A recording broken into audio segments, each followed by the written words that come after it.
Ask yourselves this. What's the easiest and best way to distract the American media and the American public from the Epstein files? Simple answer, go to war. And that's exactly where the United States is heading right now, a path towards war. Pete Hegseth, the Secretary of Defense, made a major announcement earlier this afternoon within the past hour, announcing Operation Southern Sphere. Donald Trump has been briefed on war plans in Venezuela to include strikes deep inside Venezuelan territory on Venezuelan installations. And it comes as the White House has been riled by the Epstein files, the ongoing disclosure of more files showing Donald Trump's close relationship with Jeffrey Epstein.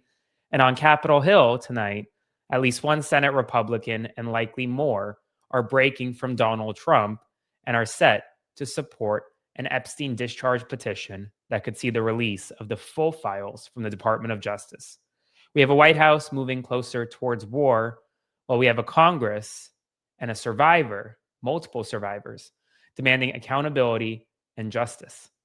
Make sure to like, comment, share, and subscribe to spread the word because this news, well, it's big. Tonight, Pete Hegseth made this announcement on Twitter. President Trump ordered action, and the Department of War is delivering. Today, I'm announcing Operation Southern Spear, led by Joint Task Force Southern Spear and Southcom. This mission defends our homeland, removes narco-terrorists from our hemisphere, and secures our homeland from the drugs that are killing our people. The Western Hemisphere is America's neighborhood, and we will protect it. It comes just hours after Donald Trump, an intelligence briefing inside the Oval Office, was briefed on possible strikes deep inside Venezuela, and as more United States military assets move into the Southern Caribbean region. Why is he doing this now? Well, because more Republicans are breaking from Donald Trump on Jeffrey Epstein. And tonight, Senator John Kennedy from Louisiana, one of the more conservative Republican senators, became the latest to come out for full disclosure and transparency as it relates to the Epstein files. How do you respond to those comments from Thomas Massie that essentially, if you vote to cover up for pedophiles, you've got cover in a Republican primary? He's essentially saying the president is going to help people who vote with him and vote not to release these files. Well, here is the way that my people here in Louisiana see it, Casey. My people think, and I agree with them, that Epstein was a pig, a P-I-G pig. My people think that this is no country for creepy old men. My people believe, and I think they're right, that Epstein trafficked young women, some of whom were minors, to himself. But here's the issue. My people want to know who else, if anyone, did Epstein traffic young women to? And if they were punished, how were they punished? And if they weren't punished, why? Now, President Trump has turned that issue over to Attorney General Bondi. And I don't know how she is going to answer that question for the American people without releasing all the records.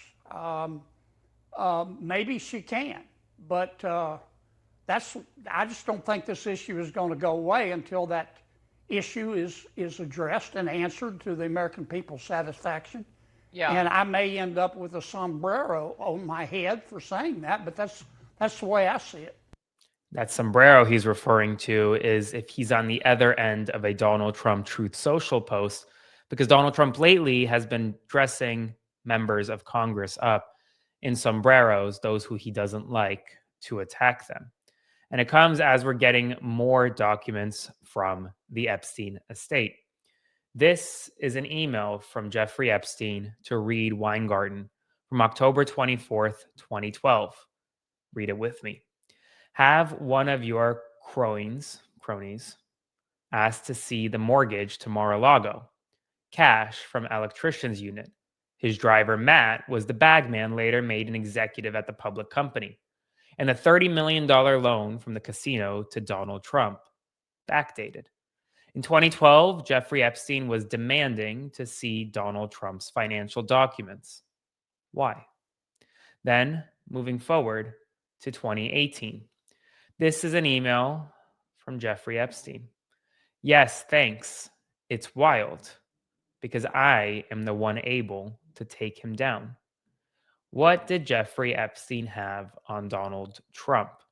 And it's a question that I asked tonight on ABC News when I appeared on ABC News Live to demand justice and accountability for the survivors. Check it out. And with that in mind, look, I mean, it seems as though there's momentum to have a vote on this in the House, but then you look at what happens after that. It's got to pass through the Senate, and ultimately, the president would have to sign off on this. I mean, do you think Ramesh is right in that it's hard for members on Capitol Hill to not go in favor of this transparency, or do you think it's still a pretty tough hill to climb to think that the entirety of these files will someday be released? No, I agree with Ramesh, and I actually think I would predict that you're going to get veto-proof majorities in both chambers when there is a vote in the House and when there is a vote ultimately in the United States Senate to override anything Donald Trump may do.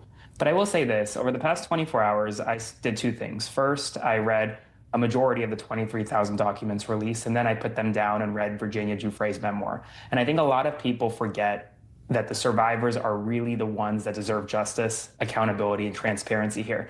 Yes, the American people deserve it, but this is not about one man or one president. It's a decades-long abuse of young girls by Jeffrey Epstein, Ghislaine Maxwell, and very powerful people. And I think we have to talk about the survivors whenever we talk about Epstein, whenever we talk about these files, because right now they're not getting justice, and they're the ones that have been impacted by this decades-long abuse. So my focus is on the survivors, and I hope members of Congress agree with me. Yeah, well, and that's what I said tonight on ABC News, because this is about the survivors. They deserve justice. The survivors I've spoken to over the past 6 months, the family of Virginia Giuffre, Jess Michaels, Lisa Phillips, Marika Chartouni. I spoke to those. There are many others, especially those who have not ever come out publicly, many Jane Does tonight that are demanding answers from Donald Trump, from Congress, and from this Justice Department. And, well, over the next several days, this White House is going to want to distract you. They're going to want to tell you that we should go to war with Venezuela. They're going to tell you that we should not focus on the Epstein files. But I'm here to remind you every single day why the Epstein files should be and will be the number one story. Like, comment, share, and subscribe. I'll see you soon.